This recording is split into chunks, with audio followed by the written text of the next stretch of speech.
and more with John Brown and Nick Durst live on the UCY.TV network.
Sorry about that. I got a little bit of lag on my Skype account, but it's sports, politics, and more. I'm joined by Nick, my co-host. Nick, are you there? John, what is going on? Fired up here. The first sports, politics, and more of 2017. We've been on the air for 2 years now, right here on the UCY.TV networks, available coast to coast and all around the globe. Also available on the TuneIn app. We want to hear from you tonight. We have a lot to discuss to start 2017. Give us a call at 1-718-717-8296. Or, of course, you could tweet us. I'm at Nick_Durst. John is at S_sports. Coming up at 8:30, we have our guest analyst for the evening. Jamie Rosser makes his return to the show. He'll be our first analyst of the new year. He's going to be talking about the Mets a little bit, of course, and, of course, his Miami Dolphins and the rest of the NFL playoffs. Andrew coming up at 8:10, with the 10 at 10, the first of the new year, and it's going to be a New Year-themed one, so stay tuned for that. But first, we have to start off, John, with some unfortunate, absolutely disgusting news. Yeah, I got to tell you, it's really despicable. It's breaking news. It's happening right now. The Periscope of the police press conference literally ended about 5-6 minutes ago. So you'll get some breaking news right here on this radio station. I'll share the link in the UCY chat as well. But apparently, 2 adult males and 2 adult females abducted a white male in the suburbs of Chicago who is mentally handicapped, and they tied him up and tortured him. And then to boot, they decided that they were going to live stream it on Facebook because they thought that'd be a good idea. They're already in custody. The police have they found the kid, he's alive. None of his injuries are life-threatening. But it's really, really, it's one of the most disturbing videos I've ever seen. And I think the real crux of the issue, what's so disturbing about it, is it happened today. It happened in U.S. soil, and it's absolutely political and racially motivated. In the first 30 seconds, the black male is yelling in the kid's face. He's tied up. He's gagged. He's yelling, "Fuck Donald Trump and fuck white people." And it's just it's so crazy to think about where we are right now. Well, first, we're gonna read. Obviously, we'll read Donald Trump's tweet. But first, let's do a quick flashback to our last show of the year. And John, who won Terrorist Group of the Year? It was Black Lives Matters, and The reason I said that is because they have more influence on our population here in this country than ISIS does. And I would say that this video right here, that idea is exactly it. You know what I mean? That's exactly it. Absolutely. And we want your opinions on this. Write to us in the UCY lobby chat. Give us a call, 718-717-8296. And, of course, tweet us if you want. But, John, we're 4 days into the year. This is the most disgusting. This is going to be up there all year. One of the most disgusting things of the year. I hope so. I hope so, because I know for a fact that if this was 5 white guys who picked up a mentally handicapped black person and then they live streamed them torturing them, saying fuck Obama and fuck black people, that it would be the biggest story in the world. Instead, I know it's just happening just now. So, it's literally breaking right now. And it's sort of what new technology has done to us, that news happens like immediately. But the fact that this hasn't happened yet and no one's reporting it is a little ridiculous. Yeah, why is the media not saying anything? I mean, as Donald Trump said on January 2nd, Chicago murder rate is record-setting for 2016. 4,331 shooting victims with 762 murders in 2016. If the mayor can't do it, he must ask for help. John, I don't think if you add up the rest of the country, you're matching those numbers. I don't think we're anywhere near that amount of soldiers being lost this year. Chicago is gone to shit. A real crazy statistic, if you look at it over Obama's administration over the last 8 years, more people have been shot and killed in Chicago than in Iraq. That is insane. And Tucker Carlson on Fox News, who actually has a really great show if anyone wants to check it out, he had some guy on yesterday talking about gun control, about how the gun laws in surrounding states are too lenient, and that's where all the guns are coming from, Chicago. And Tucker Carlson answers it perfectly. He goes, if the gun laws in Indiana are the problem with the shootings in Chicago, how come there's not more shootings in Indiana? It's not a gun issue. Criminals will get guns. It's the fact that you have Ron Emanuel, who has essentially chopped Chicago PD right at the knees, doesn't let them enforce the police work the way they need to. You have rival gangs who are beefing over turf nonsense. In reality, it's a failure of government. The government needs to push and step in. Donald Trump's 100% right. He can't handle it. The federal government needs to get involved. Right, and just to recap, we got some people here who are just tuning in. Yes, at least three, could have been more, African-American teenagers, it appears, kidnapped. No, they were adults. So I'll if you follow me on Twitter, I just tweeted the Periscope that just ended. It was 2 adult males and 2 adult females.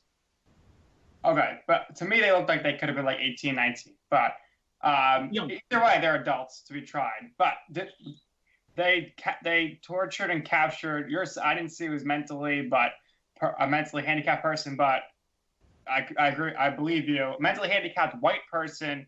Facebook streamed it. Facebook lived it. Tortured him, taped him up, ripped his shirt, scalped him with a knife. All these terrible things. I had to stop watching. I was so disgusted. But John, you reported that they're in custody now? Yeah. So the reason that I know that the victim was mentally handicapped is the police had a police report out for him as an endangered missing person, which means that he's missing less than 48 hours as a regular missing person. But because he's mentally handicapped, they're allowed to go look for them earlier than that because he's a danger to himself. He's not from Chicago. He's from a suburb of Chicago. It means they picked him up on the street and they brought him there. I'm actually going to you can rewatch the Periscope even though the live is over.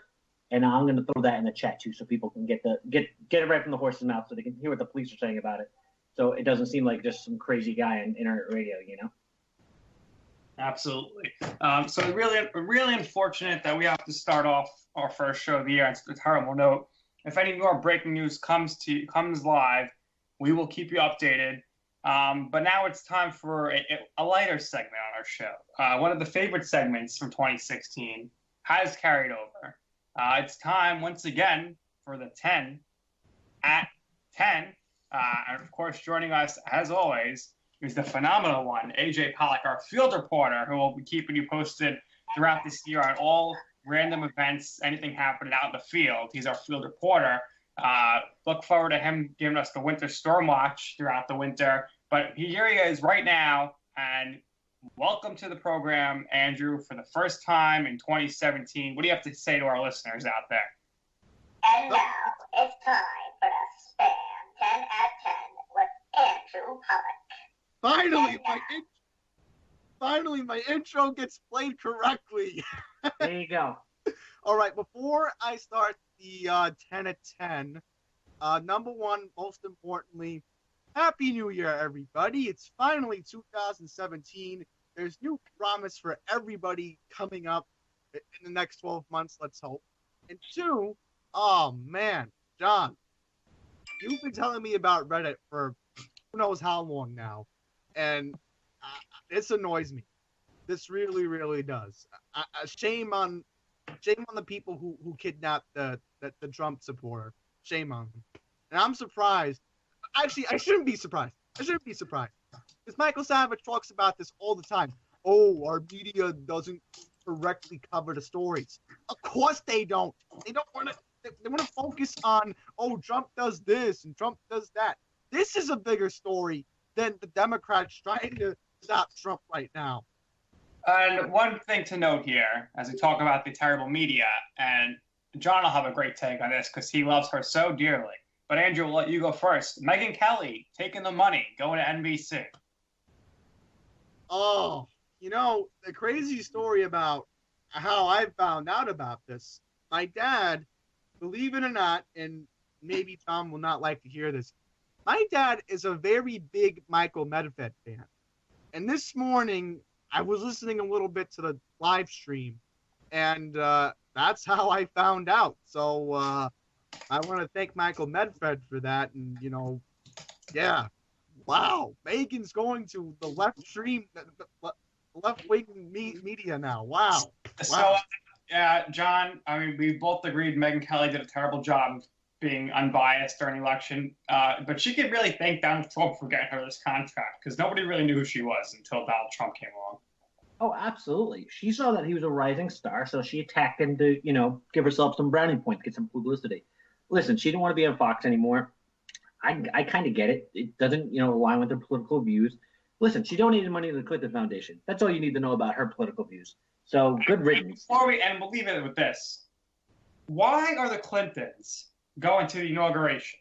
They don't need to be there. I understand, though, that I would go on a limb and say every living president or first family has gone to the next president's inauguration. But in this case, they should not be there. I mean, let me ask you, John, because I don't remember. I was a little younger. Did Al Gore go to George Bush's inauguration? Well, he was a vice president, so that's a little different. He probably had to be there.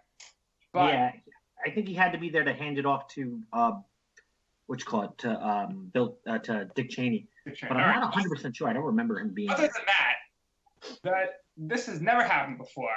I think this is just the typical Clintons trying to start a reaction. They know there's going to be protesters there. They want to take advantage of that. I think it's just a big media thing for them. What do you think? Yeah, of course. Obviously, it's a media grab. They're trying desperately to try to discredit Donald Trump's presidency, to make it seem like it's not a legitimate presidency. Try to delegitimize his presidency at every turn. And if them and that fat animal Mike Moore have some crazy plan, who knows? Honestly, I would say that they're going to show up and just sit there with a fucking stink face, look on their face. Because in reality, listen, there's nothing they can do. There is no power play. There's nothing you can do. You can't Kanye West the microphone and become president. It doesn't work that way. Absolutely. All right. So it's 8:14 now. Andrew, tell everybody what our if the first 10 out of 10 of 2017 is, and then if they don't understand it, we can give a little clarification before you start. So go ahead. All right. So as I opened up with, it is a brand new year, and I have come up with a list, and it took me under 10 minutes to do it because I've really been thinking about it. The top 10 things I want to see in the year 2017. Okay. So I usually do 10 to 1. Here is number 10. Hold on a second. So first I want to clarify for our listeners. The last few weeks, Andrew has been doing lists about his personal lists, like the whole idea here before, and we're going to let him do this list because it's going to be great because he had his business lunch with John this week. John looked it over. The whole idea behind it is supposed to be what we as a country want to see in 2017, but we will listen to Andrew's, and then me and John are definitely going to chime in tonight on this one. So, Andrew, 10-1, take it away. And before you read which one it is, always give the number. Go ahead. All right, so I usually start off at 10, and the first three are going to be the first four. Sorry, the first four will be sports, and then we'll focus on political issues. So here we go. Number 10, and Nick's gonna like this one. CM Punk and Kurt Angle come back to the WWE. That would be so stupid. No one wants to see that at all. The nation probably doesn't want to see that. I don't want to see that as a wrestling fan. I'd rather see Hulk Hogan come back and face Ric Flair at WrestleMania, and I think John would agree. Yeah, sure. Number 9, go ahead. Okay, number 9. The New York Football Giants win another championship. All right, I think the nation's on board with that one. Most people hate the Cowboys. Most people don't like the Patriots. So I think me and John will agree with you on that one. I think the nation will as well. Right, John? Absolutely. Love it. Okay, number 8. The Los Angeles Clippers, one of the most cursed franchises in the NBA. They finally win a championship. Well, I wouldn't mind that. I much prefer to see the Knicks win the championship, which we know ain't happening because they suck. But I don't know if the nation wants to see that as a whole, but it would be a nice story to see them beat the Warriors, who John hates, and beat the Cavs. So we'll say that's acceptable. Next one up. Go ahead. A quick hockey. Number 7, the Columbus Blue Jackets. They're doing something historical, and a lot of media outlets are covering this now because it's really been interesting how they've been winning so many games in a row, and they're one more game away from beating the Pittsburgh Penguins record for the most wins, the most win streak in a long time. So, number 7, the Columbus Blue Jackets win the Stanley Cup. Oh my gosh! So first of all, they're one away from tying the Penguins record, which is correct. I don't think anyone in the country other than a Blue Jackets fan wants that. That's like their goal for 2017. And NBC and the NHL don't want Columbus in the finals. But they're led by an amazing coach, John Tortorella, and a great GM, John Davidson. But, John, I know you got a lot to say about this one. And folks, keep in mind, Andrew is a big Islanders fan, and they suck. They're in last place. Yeah, alleged Islanders fan. How could you be a Blue Jackets fan? Who cares? Well, I like the way they're playing. I like winning too, but you can't just jump bandwagons because somebody else is winning. I'm sorry. I'm sorry. It's just that, what else is going to make me happy right now? I don't want to watch the Islanders. They're giving me headaches.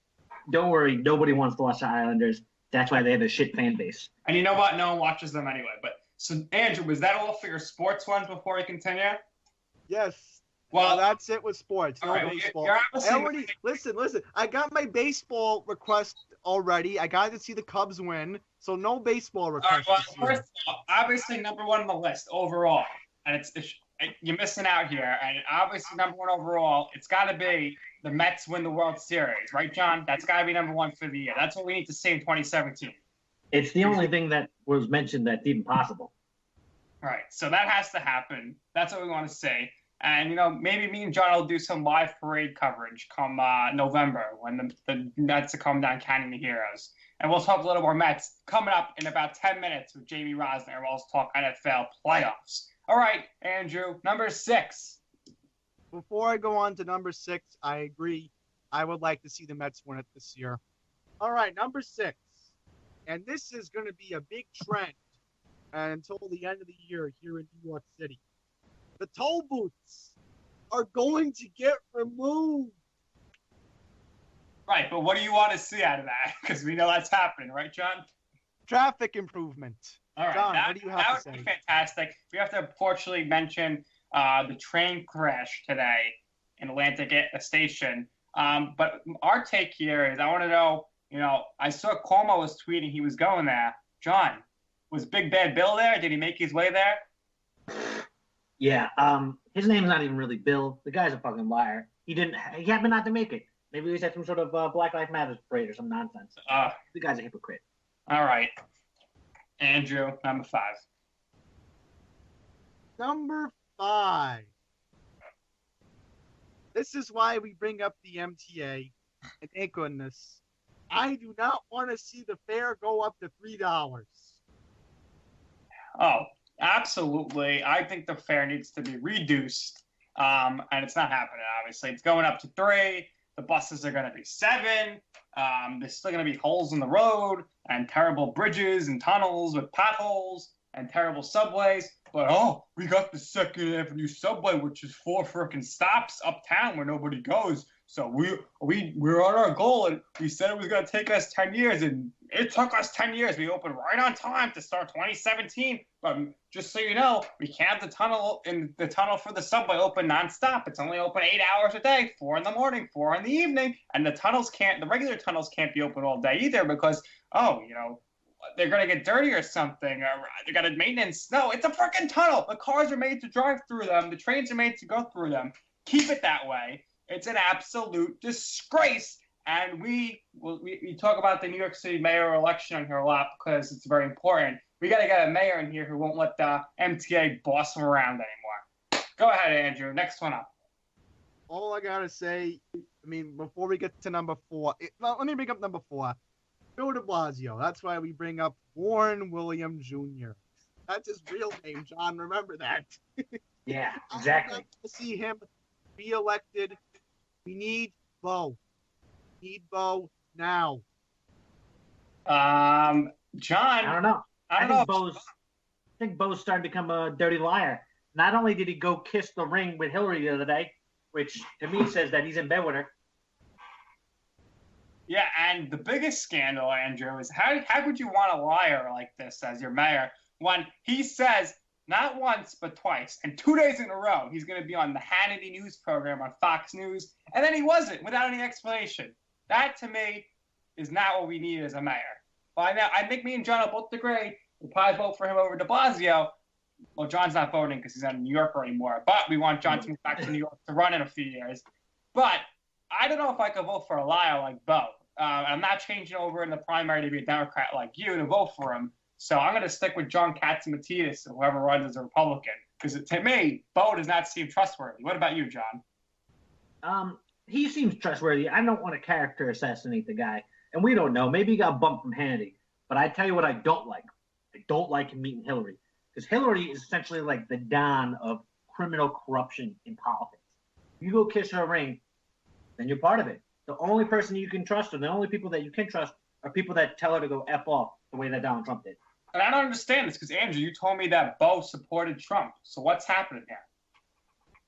Bo is a moderate candidate. He's trying to basically connect with, the Caribbeans, the Jewish people.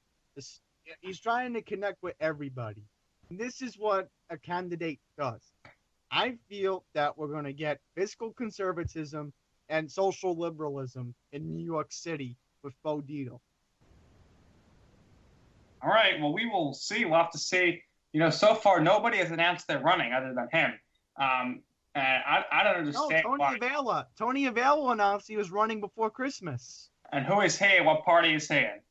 He's a Democrat. Okay, but I'm talking about Republicans because we can't have a primary and then, all right, he's the mayor and there's no election. Somebody needs to run as a Republican, even though, it's very hard to win as a Republican in New York.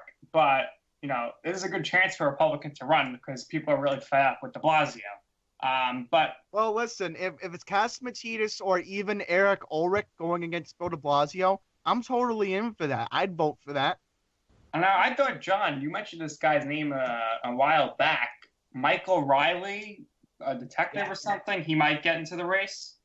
Yeah, Michael Riley. He's a Staten Island guy. He's a retired detective from the NYPD. He's a representative for the Department of Education in New York City. I'm part of his Facebook group. I know him personally. He's a really good guy. The problem is I think he sort of put his toe in the water a little bit for mayor, but he's just not popular enough. Right. So it's hard to be the incumbent. I don't think he's actually going to run.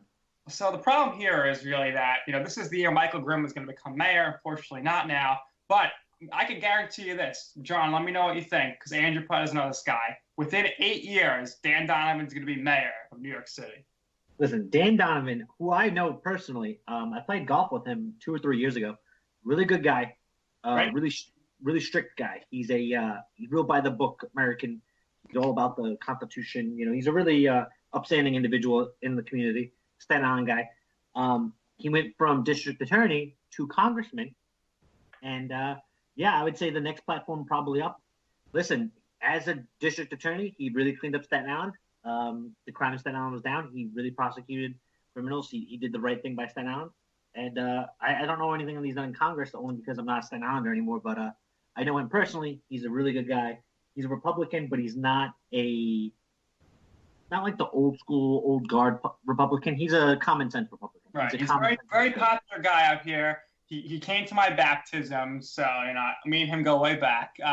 But yeah, it looks like he's on the upward trajectory that Michael Grimm is going to be on. But I don't think there's any shady business with him. So look for him in the next election cycle for mayor. Wait, one quick question: does Dan Donovan represent Arden Heights? Yes. Or I think he represents all Staten Island, but in half of Brooklyn. Yeah, for Brooklyn, yeah. All right. But yes, Arden Heights is. I gotta get this list done because the guest is coming on. I don't want to. Hurry up! Let's go, Andrew. Number 3, by former perverted Congressman Anthony Weiner and Nassau County Executive Ed Mangano. Go to jail. Ooh. What do you think about that one, John? I like it. Me and Andrew were talking about this the other day, the likelihood of Weiner finally going to jail. And honestly, I could see it. Well, we know Trump doesn't like him, but he might be kind of a break because of the known pervert. But he's a disgusting guy. And unfortunately, folks, Andrew has met him before. Sadly, in 2008, I did meet Anthony Weiner. I will admit that. All right. Show us on the doll where he touched you. Oh, jeez. Next up, Andrew. Okay, number 2. Our relationship with Israel. Can we improve that? It's not too much to ask to work with Benjamin Netanyahu. Hey, that's happening on the 21st. As soon as Donald Trump becomes president, all of this Obama bullshit, all of this UN bullshit's all out the window. And that's where number 1 comes in. Donald Trump making America great again. There you go. That would be number 2 for me behind the Mets, but that has to be up there. Absolutely.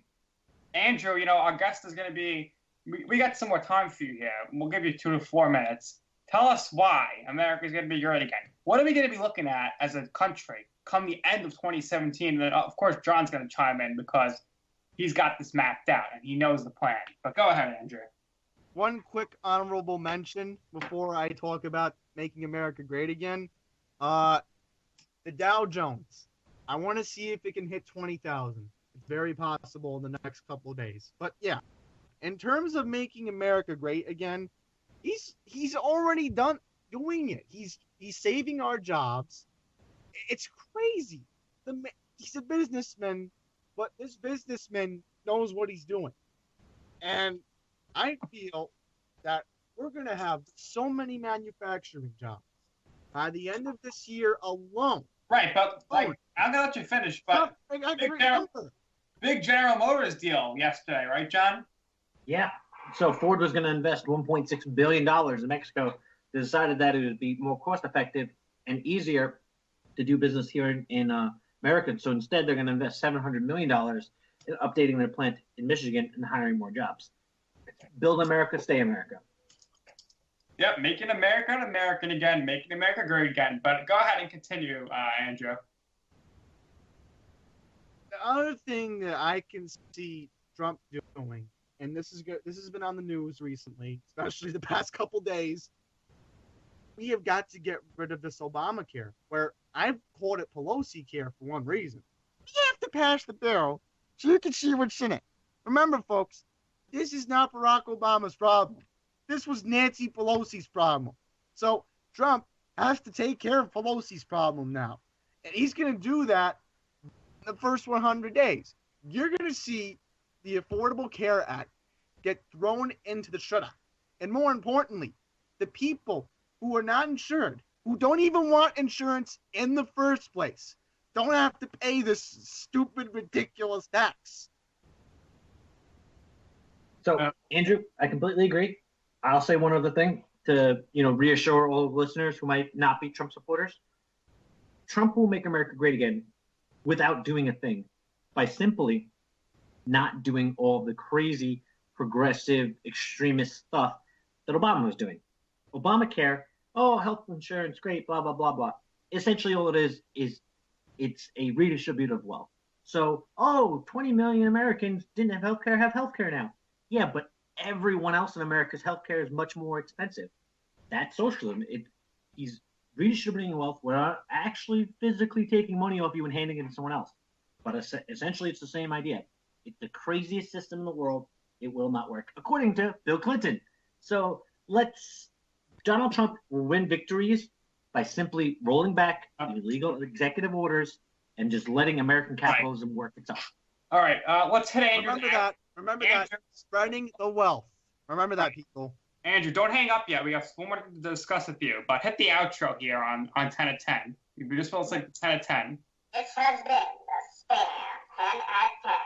Don't forget to tune in every Wednesday at 8:10 Eastern, 5:10 Pacific. Now, we had to discuss, if those of you that follow Andrew on YouTube, he posted a video of what he thought was so great, these idiots dancing on the subway. That is dangerous, and it's not good. And these people begging for money on the subway, it's not good. This should be illegal, right, John? What is your take on this? Because Andrew doesn't seem to mind it, but he's not a real New Yorker. He's out there in Long Island almost. Listen, I'm telling you right now, any of those assholes, the guys with the fucking guitars, the Mexican fucking bands, all of them. The subway is what we use to transport ourselves from one place to another. It's not goddamn Broadway. You're not going to make your mixtape on the corner of fucking 48th Street and then make it big. It's annoying. It's in the way, and all it is vagrancy. And if Rudy Giuliani was mayor, none of this shit would be going on. I'm not going to give these people money. They need to get out of my face. So, Andrew, we want both sides here. We're going to be fair. Why do you enjoy these performances, and do you ever pay these people when they ask you for money? First of all, in terms of giving people money, it's rare that I even do it because sometimes it mostly happens on the subway where I'm coming back from Queens. It doesn't really happen when I'm going into Manhattan. So when I'm coming back from Manhattan, I'm almost broke. I spend so much money. So I don't have money to give these people. Right. Those big lunches with John kill you all. But you gotta give them video games or DVDs. And today Andrew bought the Reese's Recess DVD and probably bought some Reese's Pieces as well. So Andrew, but you enjoy these entertainers as they call themselves? Yeah. I mean, the reason I'll give people the reason why, I enjoy sharing. I just enjoy sharing it with people. My personal view is, I don't have an opinion. Okay, I like to do it for the people. Spoken like a true future politician. More breaking news here is Andrew said he's no longer going to be involved in the Bo Dietl campaign.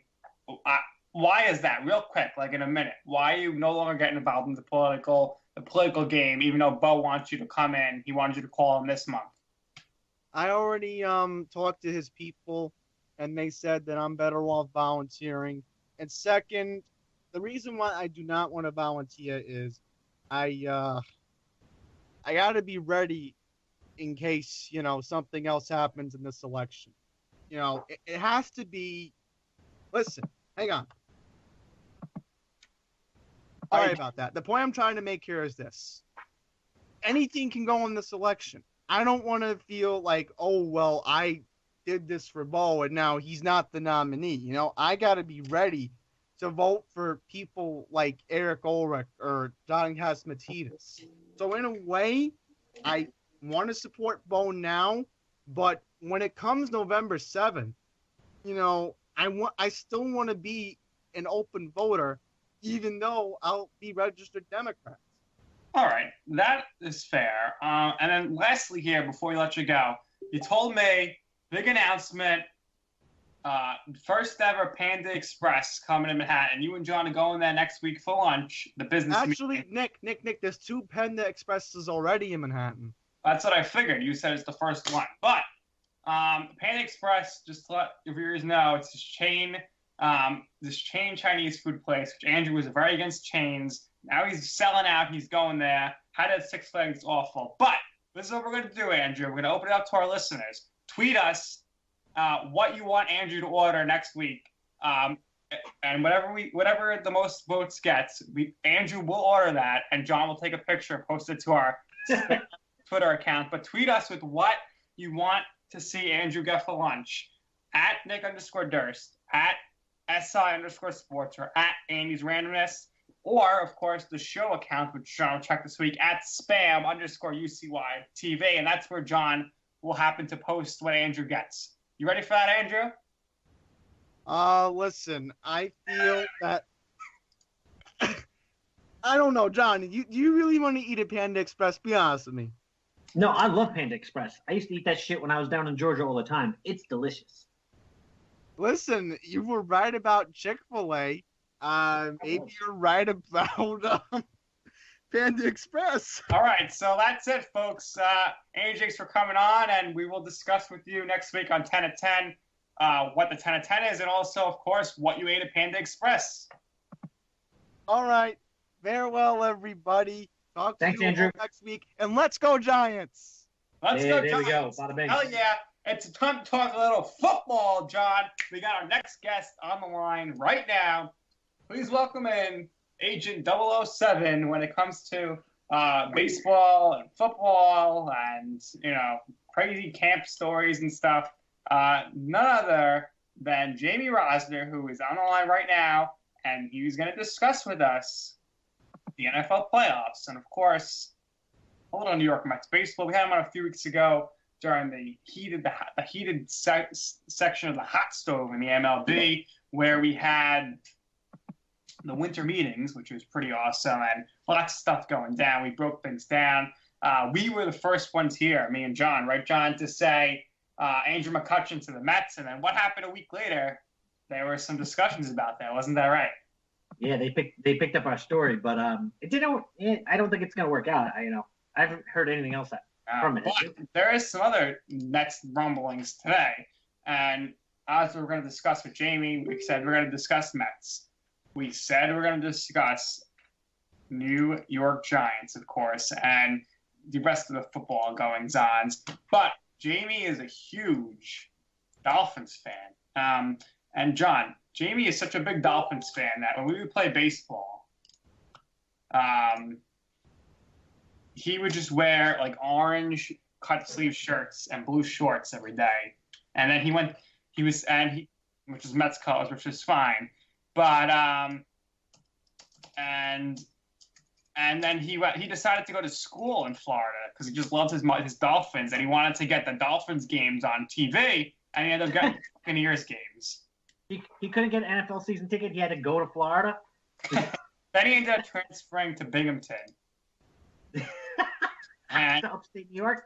He got the Bills games, so he was able to get 2 Dolphins games a year, as opposed to the original 2 he would already get in New York in the Jets market. He could have saved himself a lot of money and got the NFL season ticket. Well, that's pretty costly, though. It's not as costly as college. Yes. Well, I don't know. Well, he got to go to Florida. I guess it's cool for a semester. He told me he's playing basketball every day. But now we got him on the line. Jamie, we were just talking about how you're such a big Dolphins fan, and you had to see those Dolphins games, so you went to school in Florida, and then you got the Buccaneers games. But the real question here we got to start off with is, will we see more of the Dolphins past this weekend? Well, to be fair, I just want to start off. I got the Jacksonville Jaguars. I wasn't even lucky enough to get the Even better. And you were hoping that Tebow was going to go there at that point, but for some reason the Jets wanted him. It's funny. I also did get the Bronco games too because of Tebow. Because in Gainesville, I mean, you got Tebow. It's a requirement. Tebow is a man. About the Dolphins, I really think the key to them beating Pittsburgh is they need to control, one, the time of possession, and that's going to be up to Jay Ajayi and Matt Moore. Expect them to throw like 20, 25 times, not too much. Dolphins really got to get their running game started early. Ajayi had over 200 yards against Pittsburgh last time. And another big thing, the defense. Cameron Wake, Ndamukong Suh, they need to show up, and the cornerbacks and the secondary of the Dolphins need to shut down Antonio Brown. Well, as you already said, Ajayi already ran for 200 yards against the Steelers, they say, oh, we're going to game plan for them. But the other 200-yard game Ajayi had this season was against the Bills, and they said, we're ready for him. We're going to focus on him. What did he do in Week 17? How many yards did he have? I mean, the guy's ridiculous. Out of nowhere, he's just been fantastic this year. One of the top 5 running backs in the league. Yeah, he had about a 5-game stretch where he was as hot as anyone this year, and then he began to cool off. Actually, against the Bills, he had 2 200-yard rushing games. Week 17, I don't believe he had that great of a game, but the Dolphins had to turn to the passing game, being that they fell behind pretty early against the Patriots. All right. I was thinking of Week 16, the overtime game was the Bills. Right. So it was the 2 games versus the Bills and the game versus the Steelers. So I always said the Steelers had a lot of film to watch on the game, but so did the Dolphins to see how they can expose. So are you worried at all that Matt Moore's quarterback? Because if Ryan Tannehill was playing, I think the Dolphins were probably going to win this game. They would have went into this game super hot. That's a tough question. Tannehill, sometimes he shows up to play, and other times you really question what he's doing on the field.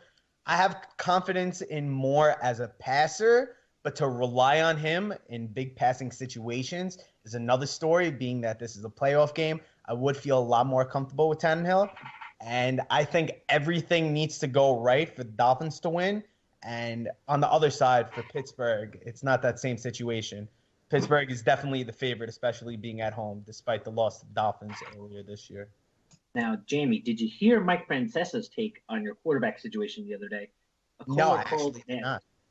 He called and asked, basically, of all the teams going in the playoffs with a backup quarterback, which one do you think has the best quarterback? And he went Moore, obviously, because Moore's played. And then, he sort of thought about it a little bit. He goes, you know what? Moore might be better than Tannehill. He can play. I do think Moore is a better passer than Tannehill, but I like the way the offense runs with Tannehill. Not to say Tannehill is a running quarterback, but he can come out of the pocket and he can make something happen with his legs, and you always need to take that into account. He's more dimensional than Moore. But Moore is, for a backup, he's more than sufficient. He's a professional football player. The big news with the Dolphins this year is that Jarvis Landry tied the NFL record for most receptions in the first 3 years of a career with Odell Beckham Jr. Now, John, I don't think you do this, but the two of them went to LSU together at the same time. And then I think their running back was like Jeremy Hill or something. And I think Zach Mettenberg was quarterback. How did this team not win a national championship?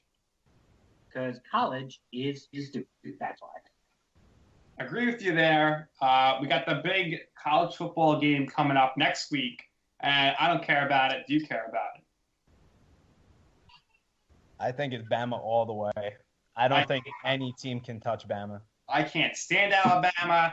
My grandfather played for Alabama, but I still hate them. Hopefully Clemson wins, but I got my doubts. But we'll go back to the game here. We're going to do our picks for all the games as we go through. So Dolphins, Steelers, Jamie, who do you have winning? Like I said, I think Miami needs everything to go right to win the game, so I need to take the Steelers. I'm going with my head, not my heart on that one. Makes a lot of sense there, unlike John, who always goes with his heart. John, Steelers, Dolphins, who you got? Even though Tannehill has the hottest wife in the NFL, that will probably make him feel a little bit better after his team loses in the playoffs. I'm going Steelers. Okay. Well, he might feel better because he didn't play in the game and he doesn't have an outcome on it. So maybe he won't feel so bad. He might think, oh, well, we can win with me. But it sucks, your first game in the playoffs, I got to play. I'll take the Steelers as well. And, we talked about inexperienced postseason quarterbacks, Matt Moore. How about this game? The Raiders, Connor Cook, first ever career start is going to be this Saturday when they take on the Texans, who are going with Brock Osweiler. Ugh. Jamie, what's your take on this game? My take is Houston. I don't know if it's going to be a shock at this point. Houston wins the game, but my bold prediction is Savage is the one who ends up winning the game for Houston. So I don't understand why they're not just playing Savage. I think he was cleared for concussion protocol. He's so much better than Osweiler. And I would agree with you. If Savage comes in, that could help the team. Last time that happened, he came in, they won. But as it stands right now between Cook and Osweiler, it's going to come down to who throws the least amount of interceptions. And I just think that's going to be Connor Cook because he's not going to be allowed to throw the ball as much as Brock Osweiler. And I think for that reason, I would say the Raiders would be favored for me to win this game. They are the lower seed. We know if they had Carr, they would have been the number 2 seed. So I say Raiders. Jamie's got the Texans with Tom Savage. John, who do you have? I'm actually going to go a little different here. I'm going to go with Raiders just because I think on like their 53-man roster, the edge to quarterback, it's pretty even. They both, we don't know what the rookie's going to do. He might crumble under pressure, but we know their starter stinks. Their backup's better, but who knows? But the overall roster, I think the Raiders have a much better roster. I think their defense could change this game. Now, if we go back to our preseason pick show, the Raiders are my pick, sneaking out of nowhere pick to win in division. They won it. Unfortunately, John picked the Rams, which was just so stupid. But, we were half right. We got the Raiders there. And we got a bunch of coach openings. And we'll see if we can get into that. But a lot of the big-time names get interviewed, these coordinators. Next game, it will be the Sunday night game that we're going to look at here on Saturday. You got the Lions going into Seattle. And, everyone thinks, Seattle at home, they're going to blow them out. The Seahawks have beat 0 teams at home that are in the playoffs by more than 2 points or something like 8 points or something like that. Some crazy. There have been very close games. Now, Seattle almost lost to the frickin' 49ers on Sunday. So, Jamie, do you still think Seattle's too tough at home? The Lions have any chance? I think the Lions, they're not looking so good as of late. Ever since Matt Stafford has gone to that middle finger only glove because he hurt his hand, it's not been looking too good for him. And the week before, Matt Stafford actually set an NFL record for most glove changes in a game. He wore 5 different sets of gloves. Not even making it up, there was a graphic during the game. But go ahead. Who's your pick here and why? So I'm going to take the Seahawks for a few reasons. Number one, 12th man. It's going to be ridiculous in Seattle. It's going to be extremely, extremely loud. And it's just a hard place to play, no matter how good or bad a team is. Number two, the Lions have not played well lately. They pretty much handed the division to Green Bay. And number three, even though Seattle's offensive line has been shaky all year and they've struggled with running the ball, I believe they will have over 100 total yards rushing. And Russell Wilson, although he will be knocked down a handful of times and sacked 3 or 4 times, I think the offense will be able to do enough to give them a lead, and the defense will do the rest. All right, and John, you going with your boy Theo Riddick? You know it. So I think that the Lions are going to go in there and surprise them for a couple of reasons. A, I think Matt Stafford is very much Aaron Rodgers light. He's the cheap version of Aaron Rodgers. He's not Aaron Rodgers, but he's very good. He's still very good. Offensive tools, I give the side obviously to Detroit. Defense obviously to Seattle, but they're not the Seattle defense that won Super Bowls. They're different. It's different. It's a different team. Like you said, they almost lost to San Francisco, which is a garbage fire, who fired their GM and everybody, and their team's just god awful. So yeah. I'm not afraid of Seattle. If the Giants were going to Seattle, I'd say the Giants are going to win. I think. Of course, you'd say that. Am I wrong? We're in the playoffs. Anyway, I digress. Go ahead. I think Theo Riddick is the game changer here. I think they have a much. Just look at their weapons on offense. They have a nice big tight end. They have a nice little team, and their defense. I think, unfortunately, the Seahawks are going to win. But I'd love to see the Lions win, because then the Lions would go and play the Cowboys. And if the Giants win, they can go play the Falcons. The Giants would easily beat the Falcons. And if somehow, some way, the Lions can beat the Cowboys, the Giants hosting the NFC title game at home at MetLife Stadium, which would be great. I don't think it's going to happen, though. But so I'm going to go with the Seahawks. Jamie went with the Seahawks. I agree with him. It's just going to be too loud in there for Matt Stafford. And, guys, keep this in mind. The Lions won 0 games this year on the road outside. All their games have been wins have been in domes. Now, moving on to the game of the week, by far, and if you guys haven't seen it, Bleacher Report put out a fantastic stats story today. This game preview again. I don't even know who made it. It was just so amazing. Packers, you got the red-hot Aaron Rodgers taking on probably, if not the best, one of the best defenses in the New York Giants. We know where John's going with this one. He's picking the Giants. Jamie, how do you see this game playing out? This is probably going to be the best game of the weekend. I see this game ending up being a battle of the Giants' offense, which frankly has been terrible this year, almost as bad as the Jets' offense. They got a terrible quarterback, the Giants, so I'll agree with you there. Against the Packers' defense, which is up and down at times. We know that Odell Beckham is going to score a touchdown. We know Aaron Rodgers is going to throw for a few touchdowns. The question is going to be, can the Giants' offense do enough to win the game? And I'm going to go with Giants. Oh, so we got Giants there from Jamie. John, we know you're picking the Giants. In one sentence, tell us why this week, it's a guarantee the Giants will win this game. When the heat's risen, the cream rises to the top. We've looked at it before a million times. When the pressure's on, Eli Manning plays better. So if you want to say that, eyebrows Rodgers is playing so great, blah, blah, blah, blah, the Giants have a great defense to try to neutralize that. So you know what? We're going to give up some points. But when you look at the combination between Eli, who is super clutch, he hasn't had the best year, but he didn't have a terrible, awful year.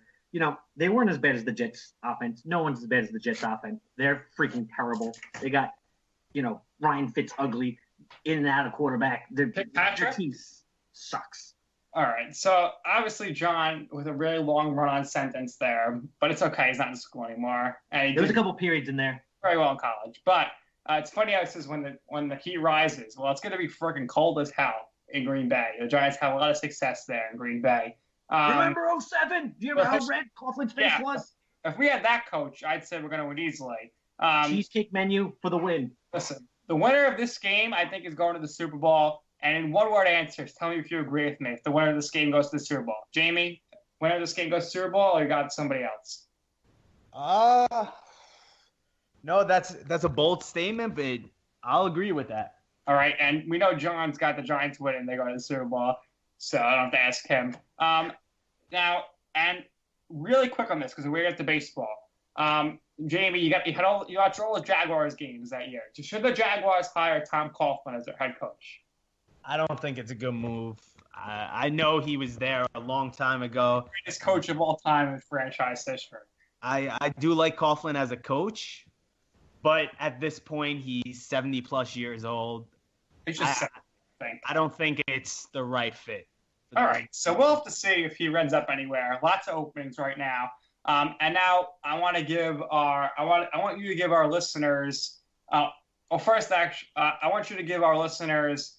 First, let's say John already picked Giants Patriots to the Super Bowl for the season. He's sticking with it. Who is your Super Bowl matchup? I'm gonna say, for the third time in the past 10 years, we will have a New England, New York Super Bowl with the Giants once again pulling off the impossible. Wow. I love it. I love this guy. He's the best. There you have it. We're all in agreement with the Patriots. And, if the Giants win this game, this is the toughest game they have to play all postseason. They got the Cowboys number. They got the Patriots number. We'll see. I think the Packers are going to win, unfortunately. I just think McAdoo's going to screw up somehow. But let's move on. Real quick, the teams have been announced that who's going to be on Hard Knocks in 2017. These are the candidates. Just tell me the team name. No explanation here. Bears, Bucks, Browns, Colts, Eagles, Ravens, Saints, Titans. Who do you want to see? I want to see the Browns. John? Bucks. All right. And Jamie? Browns. All right. I was hoping the Bills are going to keep Rex because that would have been fantastic. But Browns, we win. Now, Mets news. Jamie, there's been some rumors the Mets might finally, after a whole year later, be looking to get Todd Frazier. What do you think about this thing? The Rutgers grad, Tom's River Little League. He can play some first base. I think you put him over there first. Put him and Cespedes in the middle lineup. That's 75 home runs between them. You know, I definitely think he's a great fit if we can get him at a low cost. He is coming off a 40 home run season, but he hit an abysmal, I believe, 220. Right, but that's what you're gonna gotta do if he stays healthy, which we don't think he's going to. Fair enough, but Frazier's upside is about a 260, 270 hitter.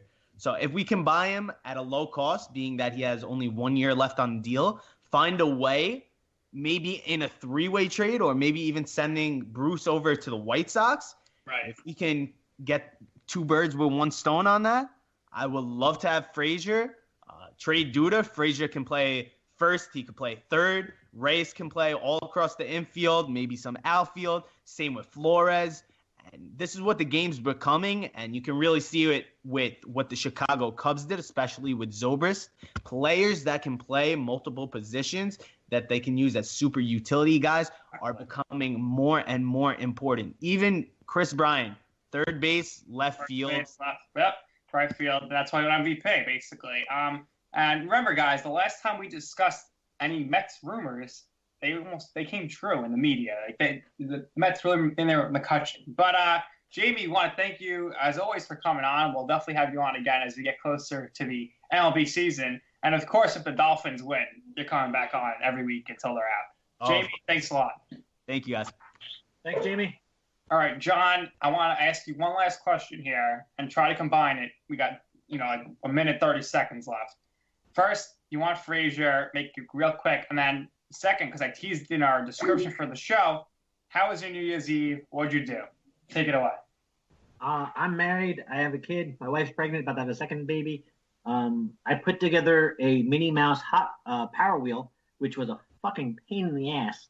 And then I watched the ball drop on my phone because the baby was falling asleep. And what's so your very, very mild. Take a Mariah Carey. I thought that it wasn't her fault. She should have lip synced, but it wasn't her fault that she couldn't hear the music. They should have cut her off, and they could have fixed it easily, but they didn't. She didn't do well though. She could have handled that much better. She kind of had a hissy fit over it. Fair enough. All right, and let's finish it here with the first show of the year. And remember to tweet John and I at @S_Sports, at Nick_Durst, or at Andy Durst for Andrew. What you want to see Andrew eat at Panda Express next week. You want to know, and John will post a picture on @spam_UCYTV. So, John, Mets, should they get Todd Frazier, and does it put them over the top for the World Series? I was picking the Mets hard this year to win the World Series. I thought this was their year. I thought bringing Cespedes in was really the coining factor. But I got to tell you, I'm sort of like how you're a Giant fan. I'm John of Little Faith, because I tell you, I don't know, man. I don't know if Familia is going to be missing a bunch of time. Well, he's going to be out. We know that. But do you think Frazier would be an improvement over Duda? Oh, absolutely. That's not behind it.